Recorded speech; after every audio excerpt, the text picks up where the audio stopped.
Hi, welcome to this All Tech is Human live stream. This is Getting the Job in Responsible Tech. I'm Rebecca Tweed, the Executive Director of All Tech is Human. And this live stream is brought to you today by our Responsible Tech Mentorship Program. Also, please save the date. We'll be having one next week on October 26th as well. And both of these are to answer some common questions that our mentors receive around how do you land a role in responsible technology? So for those who are new to our community, welcome. We're glad to have you. All Tech is Human is a nonprofit. We are based in Manhattan, but we have a global lens and reach spanning over 80 countries.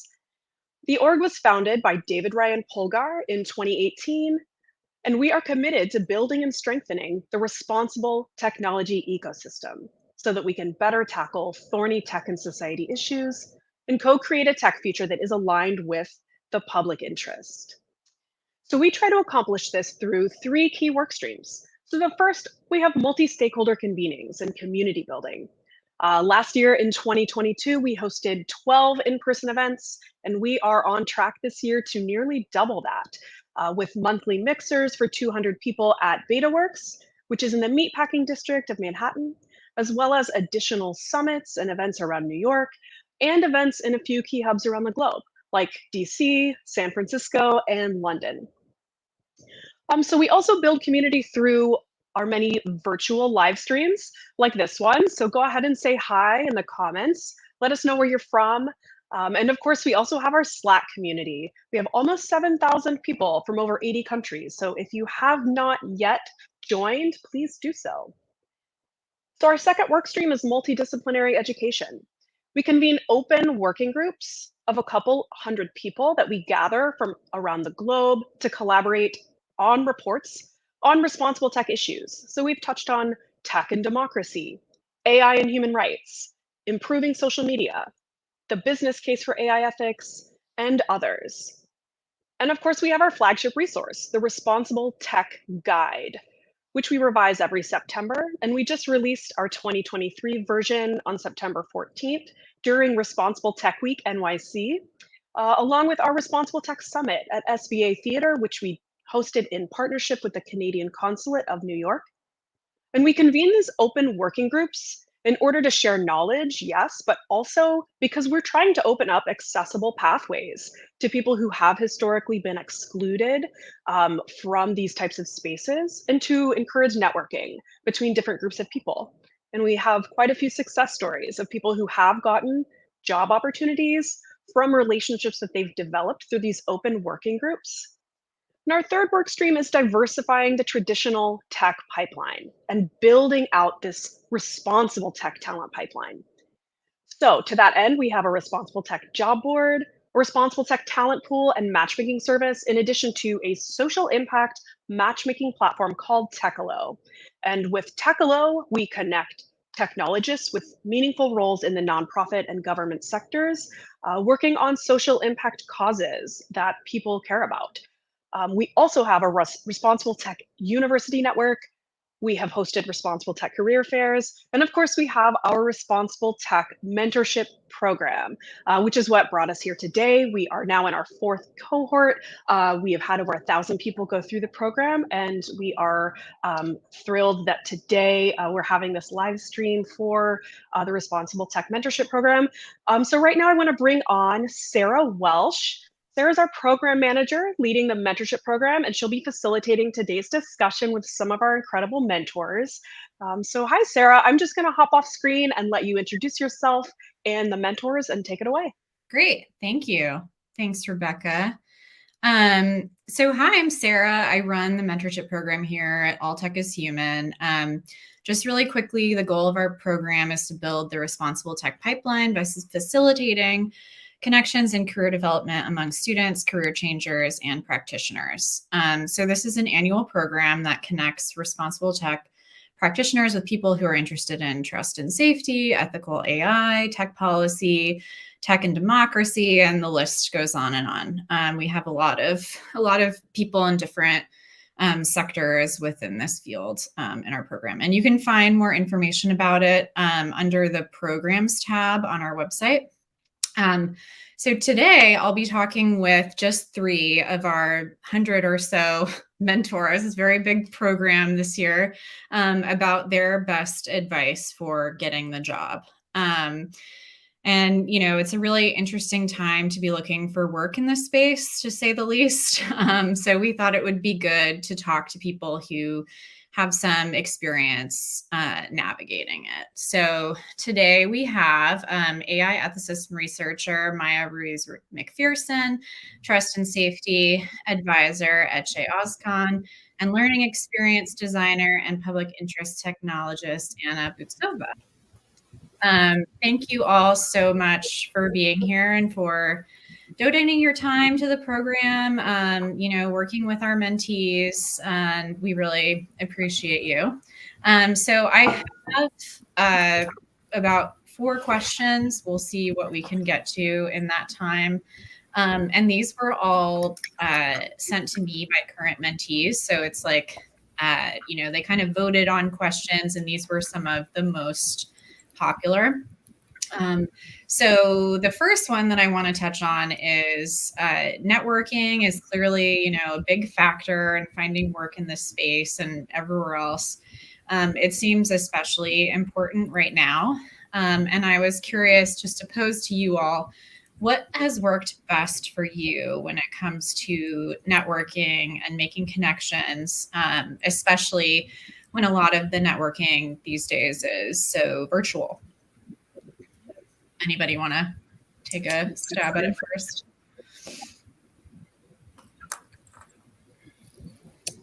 I'll go first, I guess. Great question. And I'll speak to my experience. I think the first thing that I would say is, find, as we all have here, come together under this community to find each other, right? I think that's a natural first step, is to find the people that you share, ideas and concerns and technology about and with. So, that's pretty much a given. But expanding from that core center, I would highly recommend complementing that very strongly with tech communities that are unrelated to responsible tech. And I know that might sound maybe weird at first, but I think it's so important that as we are in this community, and we all want to solve, the thorny tech issues and impact society in a positive way through technology. But outside of these niche communities, these conversations are not as thick or intimate or deep. And in fact, I would even say that I have found a lot of question marks as to what certain things are, or, if I use the term responsible technology here with all of you, we all get it. I've used the term outside of this community and I get looks with question marks, right? So I think it's an opportunity to expand the networking, so important, within technology circles, but they may not be under the responsible technology umbrella, so that you can find opportunities for you can find opportunities that may not be presented within our community where we all get it, right? So it's an opportunity to network and find out and see what's out there that you can leverage and make work for you that you may not find swimming in our own responsible tech circles. Yeah, that's a really good point, because I think, sometimes when you're trying to get into a specific area, sometimes it makes sense to just network with the people in that area. But I think in this case, like, moving outward a little bit can be really productive. Yeah, because I have found that in the I don't want to call it non-responsible tech, but I guess I will for our purposes, in that arena. In that arena, there's interest, right? There's interest. And so I just think it offers a path or journey forward for education, for advocacy that may not be as immediate as, a job title per se, but that one could build upon those networks to to expand these ideas and tenets of responsible technology outward from our community, because I want to add to that, Sarah, but I want to make sure I give my peers an opportunity to jump in. Yeah. Does anyone else want to jump in? I can add a few words. So, I mean, as an introvert, I know there are quite a few out there. Networking is tricky, right? The traditional sense of networking, when you feel like you need to go to an event, introduce yourself to everyone. Mm-hmm. But I think what worked for me most is find what you can do, right? Like, be your authentic self. Maybe I don't really enjoy introducing myself to every single person. What I really like to do is kind of like picking something, like a common interest, and then going from there, maybe following up with the person later, right? If you feel too overwhelmed in events, it's always, nice to just say hi to people and then take their names, their information, and follow up later. And that kind of shows, like you're interested, but you are not going across as fake. It's a bit loaded term, I know, but if you feel like you have to do this and you don't enjoy it, it will show up, right? So that's kind of my suggestion, probably, like find what you can do as your authentic self.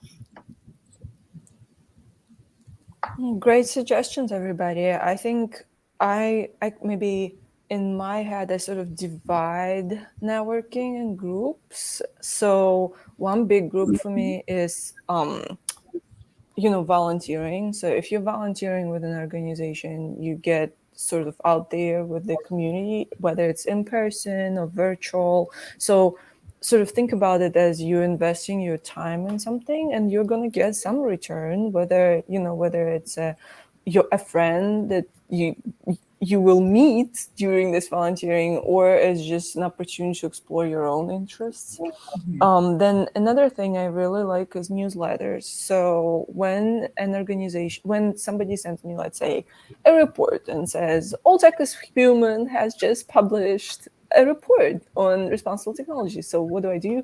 I sign up to All Talk as Human newsletter because this is kind of a lazy way to then, when you don't, maybe sometimes it will be that you're tired or you don't feel like you want to, let's say, visit an event or maybe talk to somebody or maybe participate in a roundtable, but you don't necessarily feel like researching it and you're like, wait, what was all like these things I signed up for?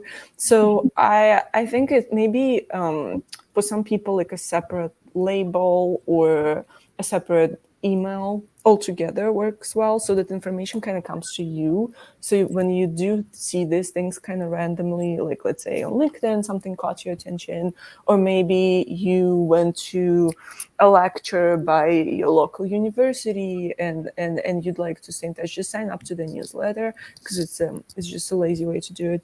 And then I would say also in terms of networking, kind of what other two speakers have highlighted, think about like which parts of maybe your identity right now are not being maybe explored so much at work or in other places, and sort of reach out to these parts of yourself and think about like, oh, maybe I also like arts, so maybe I can be involved with like a local museum, or maybe specific local association, or it doesn't have to be local, but you're a person with broad interests, and then what makes you unique is how you connect all these interests in sort of one coherent story, so that then you can be authentic, and then maybe you can, if you want to find a job in responsible tech, you will find it by talking to a group that does gardening in your local garden. That's more or less how these things happen. Yeah, that's great. I love the newsletters as a lazy networking. Mayra, Sarah, can I build on? Yeah, I do. Yeah. Because inspired by it, and I want to say, just to personalize an experience I had recently on how to maybe expand the network and in my own local community, right? there's nothing really in my immediate 5-10 mile radius that I know of that's an organized, responsible tech vibe or energy, right? So seeing that there's that void, and you, those who are attending may find that for their own local communities. I was trying to find like-minded people within my geography immediate that I could go have coffee with and stuff. And so I'm in the process of putting that together to identify who are those types of people. And then along that vein, I ended up pitching to my local library, my county library. I was able to get in touch with their programming event person. And when I pitched some responsible technology topics, they have completely thrown themselves into this subject matter. And they're also connected and plugged in ways that I wouldn't know. And so through that effort and interest, and it was, a phone call or two, an email or two, expressing genuine interest, they were able to start putting together a scholarly program. Nothing I ever thought was possible. That's not even going to be held inside a library. It's going to be held at a brewery. Mm-hmm. But where they invite scholars from all the way from Baltimore, DC, from like 40, 50 miles out to a very scholarly kind of event, so that I can share responsible tech ideas and discourse with that audience. But I never, and who knows who I will meet and who will come. And so I share that story because that's actually happening. But I would never have gotten to that energy or opportunity had I not made the effort to try to see what I can do within my own backyard. So the professional organization and the networking and all that is necessary, but we can augment with our own effort within where we are in our own community. Yeah, I definitely agree with that. And the next question for me, I think it builds off the previous. The next one is about applying to jobs online. I had a lot of people ask me questions about, I'm throwing out a lot of applications to these jobs. I'm not getting a lot of return, especially, at a volume that matches the output of applications that you're sending. And so the question is, what is a good way to get your application noticed for jobs? I will kick it off. Let me just say really quickly, I was reading through this and I was like, when I was looking for a job, I obviously have one now, but it took a while because I was doing the same thing.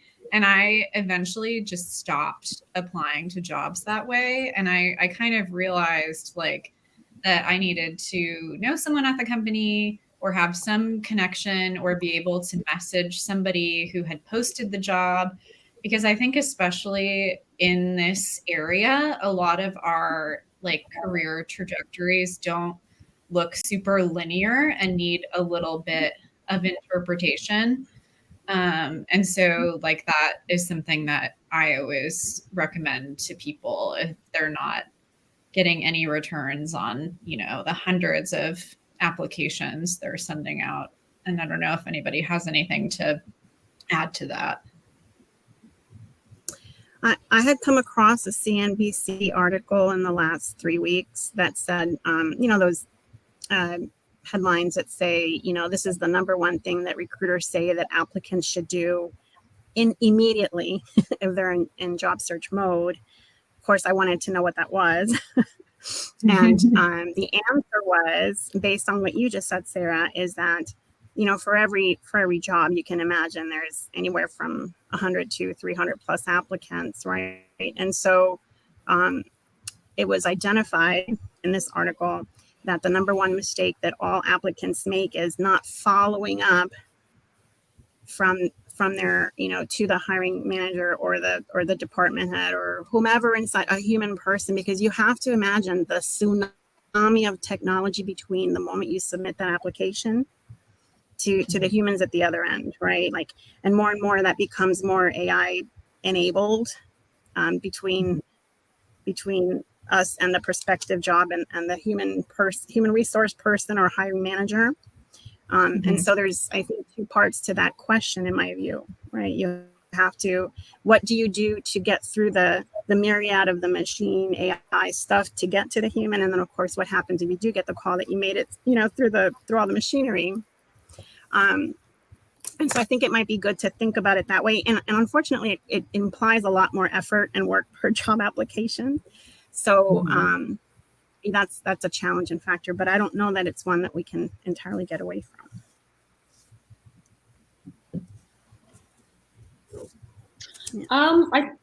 I agree to a good extent. I mean, you probably, like today you need more referrals, or you need someone exactly like you said, Mayra, to see your CV before like an automatic system. But I think there's also like another thing to consider, that's like, Sarah, you mentioned we don't have linear paths anymore.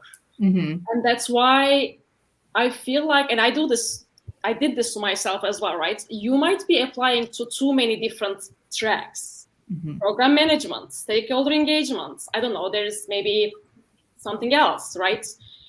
And you don't really position yourself well. So your CV obviously won't be standing out as much. And it only takes one person to say yes to taking you in, right, for your screening. And so I guess like it's important to have that CV tailored well first, and then look into, okay, who do I know in this company who can help me, maybe, at least to let me get into the door, right? So that then comes the next step. So yeah, I think there's a lot to do there. And also, probably then again, like there's a lot to do with, in which part of the world are you applying, right? If you don't have a visa in the States and you're applying to States, probably you might get a rejection, it's true, right? Like there are a lot of things to consider, and it's definitely a long run, right? It's, especially right now, it's not easy, and I guess it's important for us to just think about this, and so that we are a bit more resilient. Otherwise, it's very depressing. It is true. I agree. Yeah. We were talking before because we have a lot of mentees who are international, a lot Africa, South America, the Middle East, and they were, curious about how to, move into a job market more easily that's just very, US centric. And we were saying that it's just kind of a lot of the same rules apply, but more intensely, just like more networking, more all the same kind of tips. So thanks for adding that. Maybe just a last thing. Yep. It's in tandem with networking. Like find your industry, and like, every industry has their own little network. Like I'm thinking of trust and safety, for instance. There's a Trust and Safety Professional Association now, TSPA. There are other, other organizations. Just like find your own niche and look into their job postings as well as, All Tech is Human. Because obviously there's a lot of US focus, but if you look into a bit more niche organizations, you will be able to see more European or like other parts of the world represented as well. Yeah, I agree. Anna, do you have something? Well, I'd add to that, again, maybe sort of echoing my colleagues here. The situation is that, like, it's really not your fault. And I think recognizing that, because it can be very daunting to just sit out there working hard on your, applications and then thinking about, oh, am I doing enough? Is that like somehow my fault? And even during like the interviews, did I do something wrong? It can be very daunting. So I think just recognizing that and sort of starting from, to me, in situations like this, like we all sometimes have to do these things that we don't necessarily like see the end of it.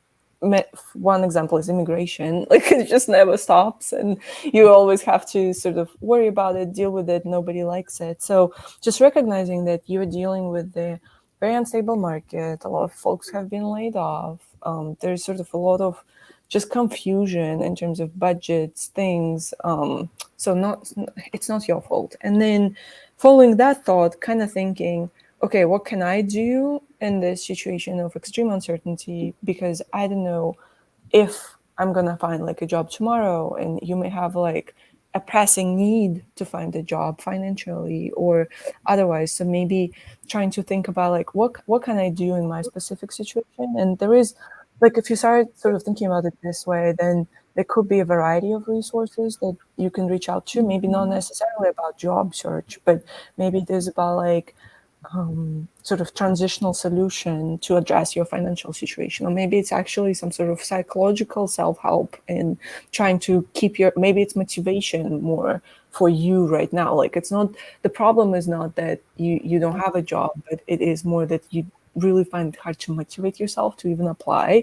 Like all of this is sort of different types of problems, I think, and they're all very valid. So sort of recognizing that, and sort of more practically, I think one thing that I told or shared with maybe we should actually practice it more in terms of like what practically can I do to to find a job, and people again have all sorts of tips and things to give you. So yeah, reaching out and asking like, I saw you transition from this job, like I have an example of an alumni who I recently spoke about from my program, and she was an elementary school teacher who now works at Lego as a sort of person who creates partnerships with donors and things like that.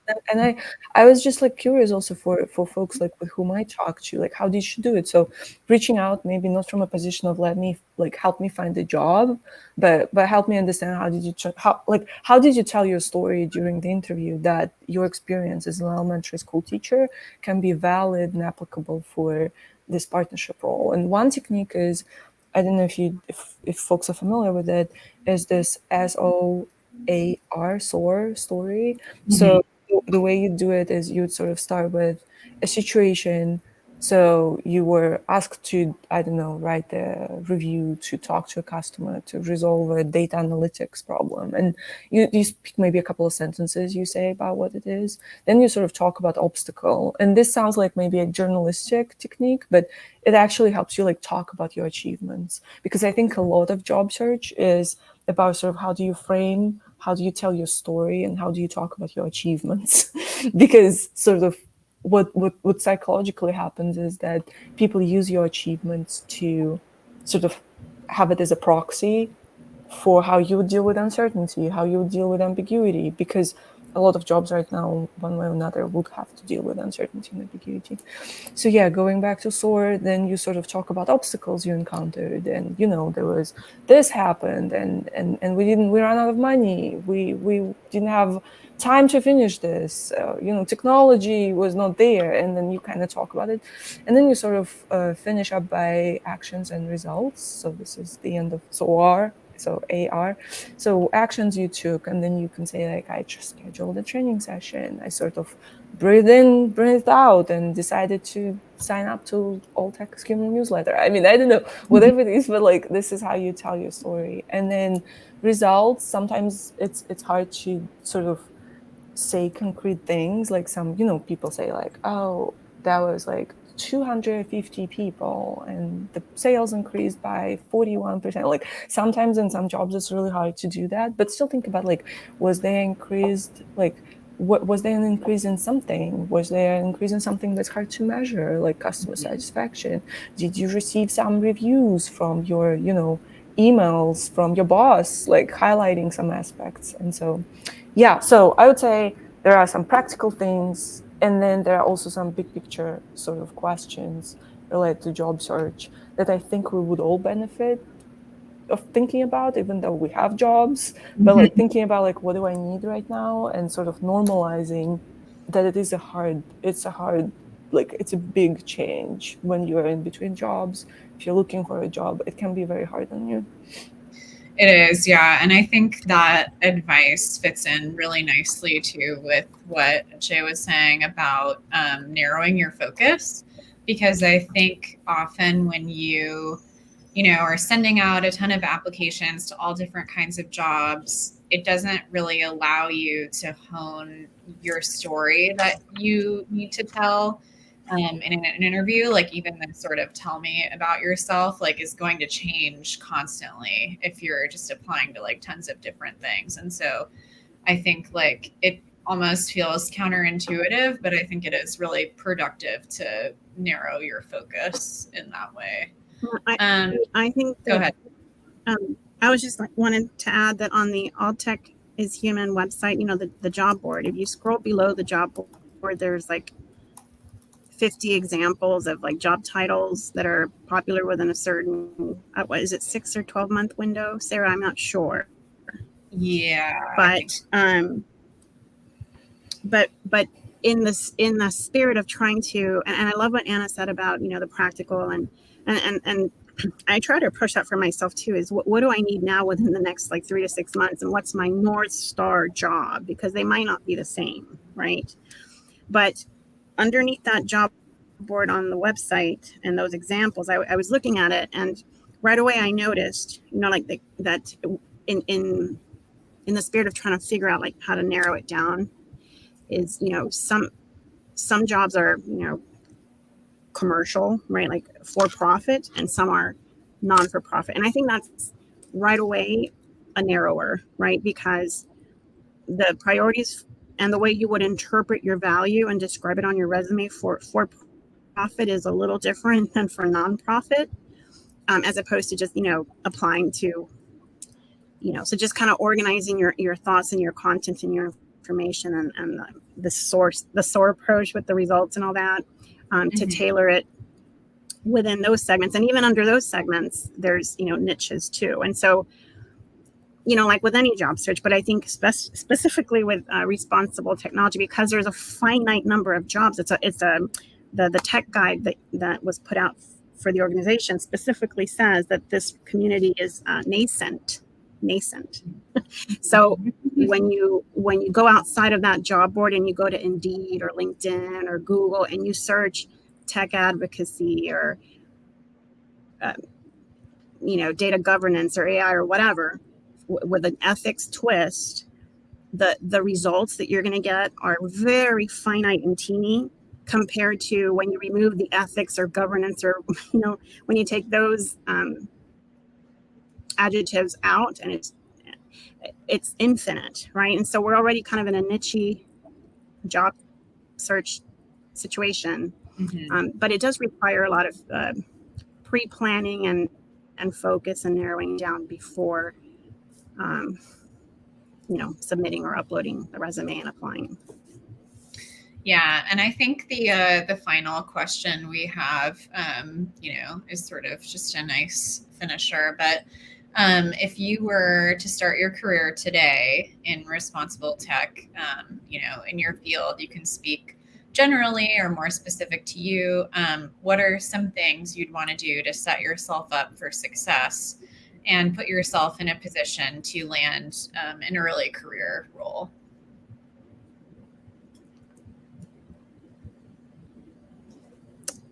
I can speak, but I want to give Etche a chance to speak first. Sure, I can go ahead. I was thinking about that. I guess, like, what I'm gonna say is actually what I was thinking about when you thinking about pros and cons of kind of, responsible tech. I mean, it's the main pro is definitely it's not a linear path, right? It allows you to start somewhere and you can go a lot of places. You don't need to be, you don't need to have a tech background to go in. You don't need to have PhD. There are certain roles that require these, but you can still do a lot without getting those degrees, right? So I think if I were to start now or change my career, let's say, the main thing I will definitely keep in mind is this: it's not linear. You don't need to stick to just one area and stay there forever. And the other thing is, do a lot of things, do more, right? That's the one thing I learned. And with doing a lot of different things, actually, I changed directions a lot. Like I started in operations, I ended up in policy and like people management, but it all happened because I was eager to try different things. I was curious, right? Mm-hmm. And that's the other maybe pro of jobs in this industry. It's curiosity, right? If you are curious enough, if you are eager to learn and do more, there are more, roles that open to you. Yeah, these are the things, I guess. Mayra, what about you? Yes, no, I love what you said. I'm going to build on that because I think it's a great foundation. So if I were to start this today and I, woke up one day and wanted to join this responsible technology sector, right? I'm going to use the metaphor of traveling. Like if I wanted to travel to Italy or anywhere in the world, and I really wanted to not just be, a tourist, but actually assimilate and merge myself more with that ambiance. I mean, the first thing that one does typically is try to learn a little bit of the language, the syntax, the lingo. And so to do that, I think I would start with generic job searches to see what the trends of the titles are. And then also to read the requirements. Usually the first 3 or 4 bullets of the requirements of the jobs really shape that role more than the 9th or 10th bullet on that list, and find trends of 2 or 3 priority skills that I definitely looks like I would have to have, and then maybe 2 or 3 skills that would be nice to have that would augment and polish my overall skill set. Mm-hmm. And then if I was coming to the community from many other industries or market verticals that had nothing to do really with responsible technology, then once I've done that first part that I just mentioned, I would have to look at, my contributions, my talent, my assets, my skill sets, and how do I translate, right? If I was going to Italy, like how do I translate, like a Google Translator, English to Italian, right? Well, how do I translate that I was a program manager or an outreach or a PR or whatever I was, and how do those skills and talents translate to this new environment? Mm-hmm. Obviously that's not a copy paste thing. You have to research, you have to network, everything we all just talked about. But I think if I was starting my career today, like Etcha said, you don't need a PhD for everything. That would be my natural starting point. Not to say, again, it's not linear. Right? It would be an augmentation of everything we've talked about today. Yeah. Anna, do you have any advice or suggestions for early career folks?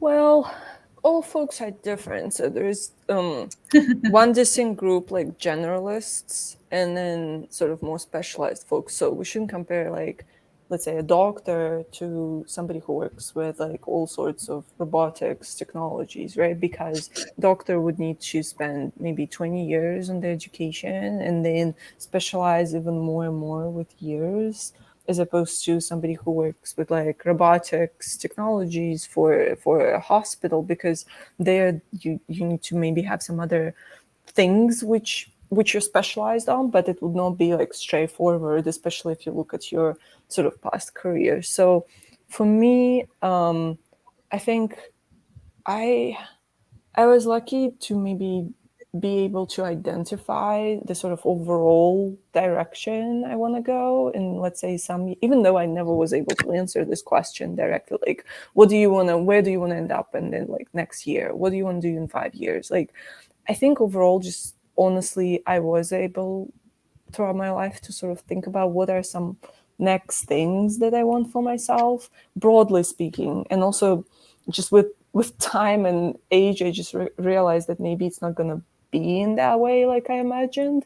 But overall, like, are you hitting your sort of biggest wants or dreams or needs that you sort of identify for yourself? Because one thing is like, to say something like, I want to, learn physics. I want to work in STEM now. I want to become a software engineer.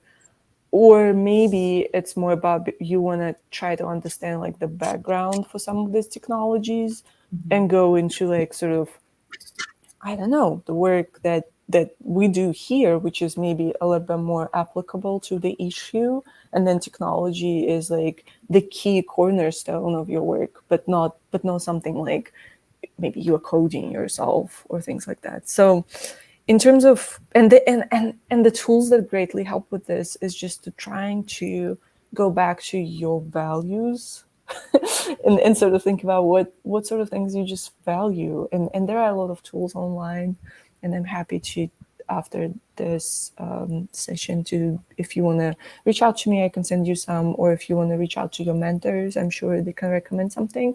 But yeah, it is true that even in the beginning of your career, you're still guided by your values, whether you sort of comprehend it or not.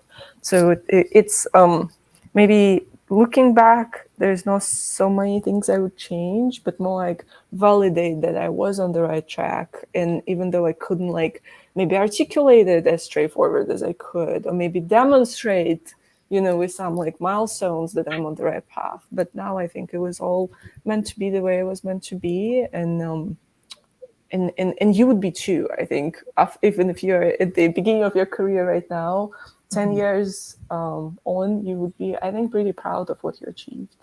So yeah, I know. I think it's kind of hard. That question is tough because it's like, we all ended up where we are, and everything we did that may not have been like a specific strategic choice still was like, work that you were constantly putting in, and it got you to where you are now. So yeah, because you are getting skills and experience in whatever you do. It doesn't have to be, you can get responsible tech skills in things that are not directly responsible to, not directly sort of named responsible tech. And then for you sort of to make sense of all that, sometimes need to pass, and that's okay. So it will work out at the end, but it may be pretty tough in the current moment, because like we all remember this sort of anxiety when you finish something and then you expected to find a job. Finish something, I mean like a educational program or a boot camp, and then you're like, oh my God, like now I need to sort of act on it and show to the world that it was like, show to myself that it was worth it and I'm in the right place. But maybe it's just a little bit less straightforward to understand also about your own sort of motivations and things. So yeah, being sort of clear in terms of what direction you're going, even though the direction can be quite interesting, and maybe as a generalist you would kind of hit a lot of points there. Can I ask just last one thing? And I guess it kind of exemplifies when I was saying do more. Like, for instance, I was also working with the responsible tech guides, and in the trust and safety section, there were like a lot of people who didn't have experience in that area, right?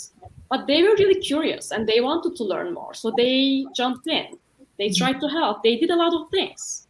And I think that was a great step in terms of for them to get exposure if they like this area, first of all. And the second thing is they got exposure to people who are working in this area, so they can network. So I guess if you find these real, examples, real opportunities, that's also helpful in terms of your, career progression. Yeah, like another example I can give in the similar thing. Oh, sorry, Mayra, go ahead. No. I was going to say something super quickly that I think that is so important what Etche just said, because if you're trying to enter the space but have never held a job title in that regard, you need those references to help, So I agree with that. If there's opportunities like that guide or outside of the community, that there are other initiatives that you can jump in and be part of something that, not just for networking, but for a viable, credible reference, would be great. Yeah. Sorry, Sarah, Anna. do we have time for one more example, or are we good? Looking at time. I'll wrap up after that. Yeah. Go ahead. Yeah. So thank you for starting us with examples, because I think that's what maybe people want. So one thing that a lot of companies are dealing with now is like, are they going to use some sort of algorithmic logic or ChatGPT in what the company does. And they're trying to understand what would be responsible function to sort of outsource to ChatGPT and what would be irresponsible function.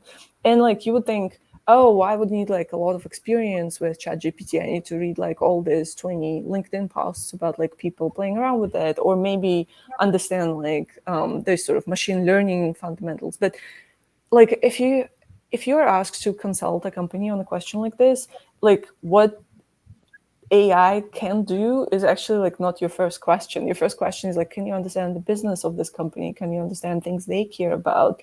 Can you understand what sort of things their clients care about? Like what fears do they have? What aspirations do they have? And then like it's like the third order of question, like what kind of tool can help you achieve this question, right? So this is just another example that maybe if you have a lot of experience with an issue with a certain group of people, and you have like nothing about like fairness of algorithms or trust and safety, like we discussed, you can still enter the space and say like, well, I know what these people want to learn about, I know what these people care about, and I can figure it out what kind of tool may help them or what kind of decision making process they need guidance with. So yeah, just another example. Yeah, that's great. All right. Well, this was an amazing discussion. I appreciate all of your time participating in this and working with our mentorship program. So if you're interested, the next round of our mentorship program will be starting early 2024. But applications for mentors will be opening up in the next month or so, whenever I get that set up, but soon. So if you're interested in that, please reach out to me. And then applications for mentees will be opening up in January. And so if you go to our website in the programs tab, like I mentioned earlier, you'll find a wait list that is for both mentors and mentees. And so I'll be able to notify you easily that way of the next program opening up. And then if you're interested in careers and social impact, as Rebecca mentioned in her intro, especially, if you're looking for technical roles, check out tekalo.org. That's TEKALO. And so thank you all for joining us, and we'll see you next week with a new group of mentors at the same time and same place. Thank you, everyone. Thank you, Anna, Etche, and Sarah. Thank you both. Bye. Of course. Bye.